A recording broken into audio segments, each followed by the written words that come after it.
In the beginning. And make sure you like, comment, and subscribe to this video if you want more content like this. And leave a comment. Hey man, welcome back to another Act Like You Know video. You're here with your boy Jaimito. And first of all, I gotta shout out. Gotta shout out the Rangers. Gotta shout out Chris Kreider. Down 3-1, heading into third period, up 3-2. That's the number one seed. Could be pushed to a game 7 after leading up 3-0 in the series. Chris Kreider shows up big, gets a natural hat trick in the third period. 3 goals for him, and a goal from Vincent, and I think Goodrow scored, if I'm correct. But 3-5 Rangers win. They go to the Eastern Conference Finals, and that could set up 2 Boston and New York Eastern Conference Finals in hockey and in the NHL and in the NBA if the Knicks are able to get past the Pacers, and if the Boston Bruins come back from being down 3-1 to the Florida Panthers. But we're not here for that. As you see in the thumbnail, we're here because the Minnesota Timberwolves have forced a Game 7, 115-70 victory over the Denver Nuggets in a do-or-die situation for them after going up 2-0. You never expected us to be in the Game 7, and then once the Nuggets won their last 3, it was looking very dark for the Minnesota Timberwolves, but they were able to get off the mat. The game didn't start off good for the Timberwolves. They were down 9-2, and then from that point on, they took a timeout, and they woke up. They went on a 20-0 run, and the avalanche never stopped. And, Anthony Edwards was a lot better tonight with Mike Conley on the floor, got the ball handling pressure off of him. They weren't able to double team as easily. And Jaden McDaniels was huge tonight, 21 points for him, hit 3 threes. He had been struggling. The bench also for the Timberwolves was huge. They actually played well, and that was one of the key factors we said yesterday in the last couple of videos, that the bench was going to be huge for them.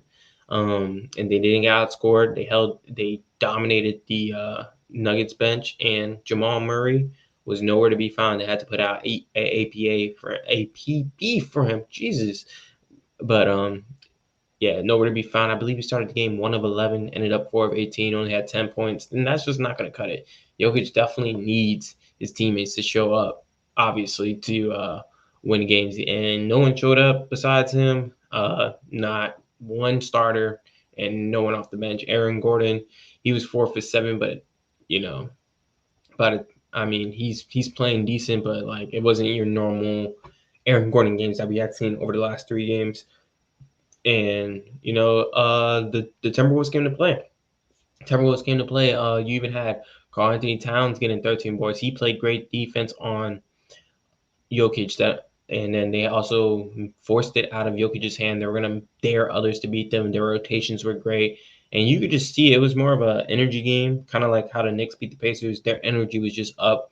Once they got the lead, they were not relinquishing it. Anthony Edwards, I saw, had the highest plus minus in a elimination game or something like that. It's right here. But plus 43, highest ever. And this is the second largest victory in an elimination game in NBA history. So 45 points. I don't know what the number one is. I want to go look it up, but the bench was great. Naz Reid came in and gave some great minutes. Also had 11 rebounds. Wow, I did not know he had 11 rebounds.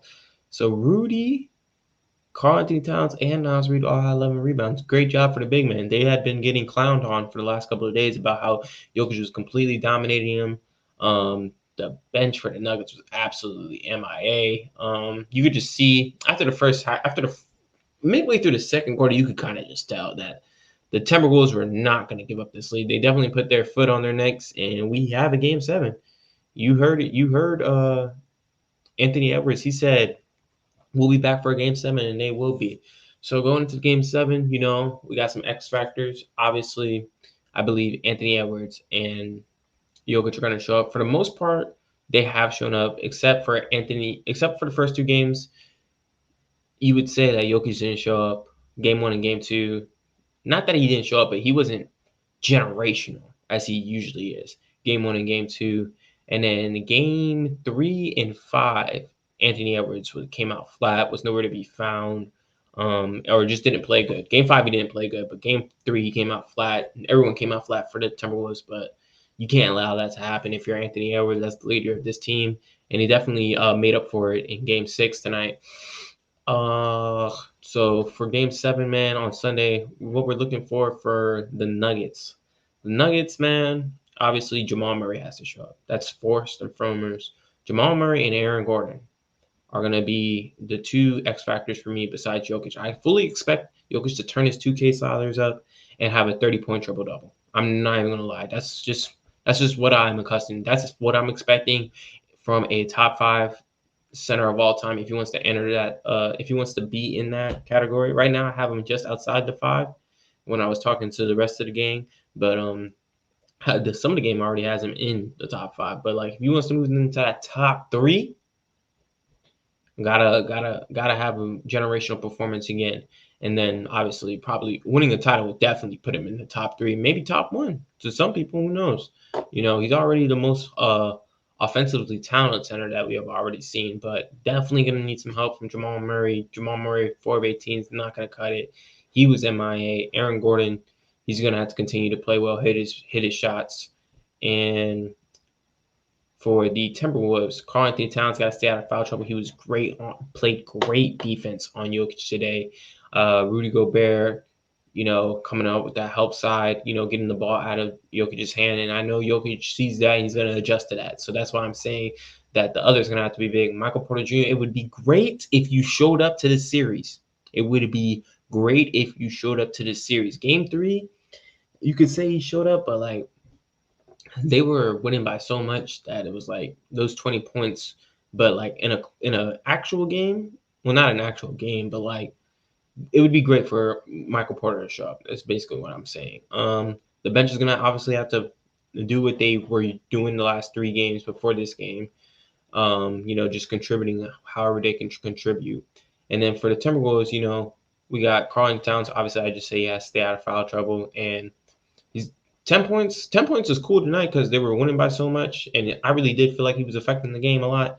They're gonna need a big offensive performance from him. I'm expecting, and then the bench for the Timberwolves is gonna have to show up, as me and Femi talked about in our preview of this episode. Naz Reid, what's my boy Alexander Walker, gonna have to be huge. Hopefully, Jaden McDaniels can continue to shoot 3 of 5 and make them pay from the outside. I would not like depend on that, but Jalen Daniels obviously on the defensive end affecting the game and harassing Murray will be a big part of the who wins Game 7. Obviously, anything can happen. It's gonna be great. Sunday night has to be, because if the Knicks and the Pacers go to 7, I think that's automatically in the afternoon.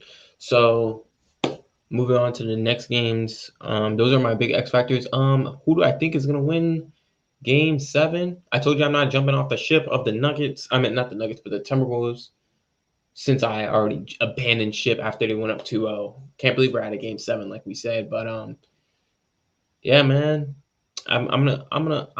if he really is baby Jordan, I'm expecting a Michael Jordan-esque performance from Anthony Edwards. So we're gonna see, man. We'll be here to recap it, obviously. Just gonna go over a couple of games tomorrow before we get out of here. It is late for me. It's like I'm making this video at 1 a.m. But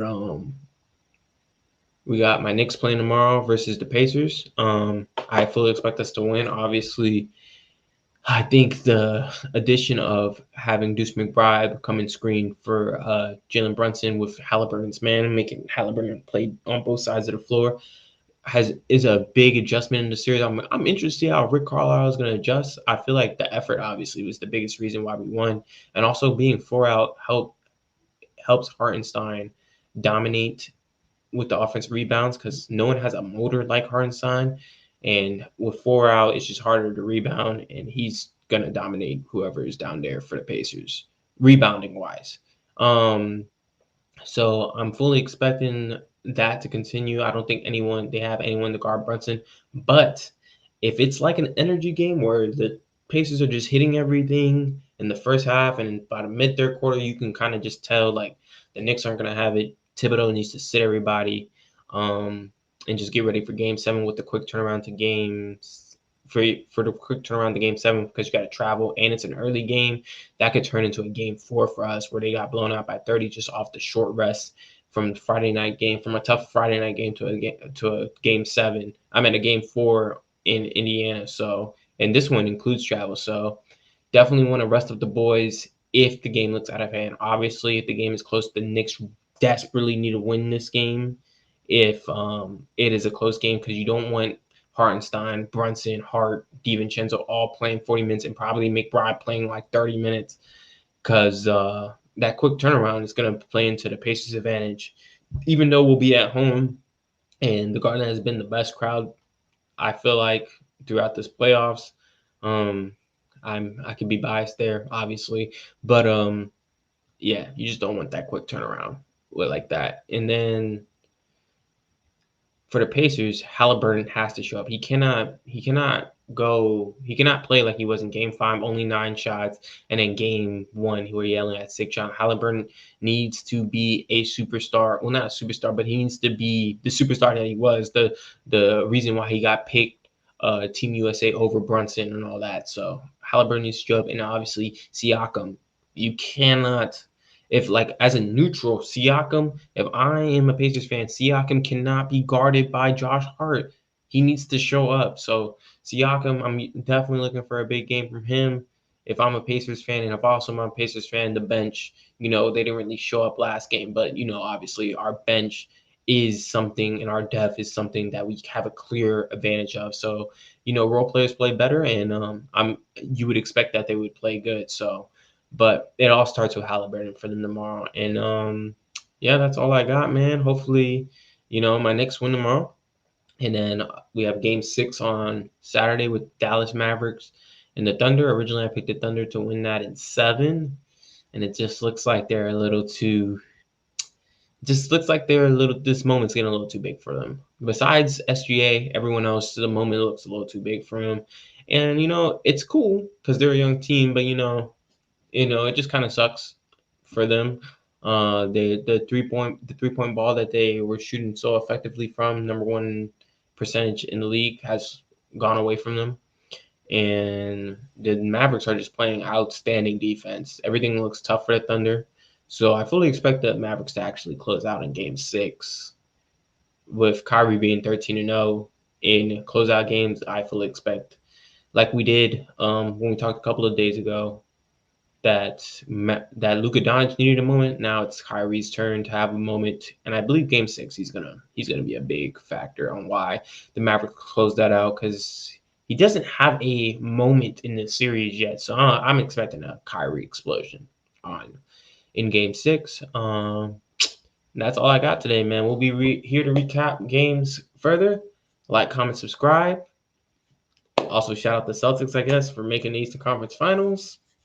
See you here or there, but I'm out.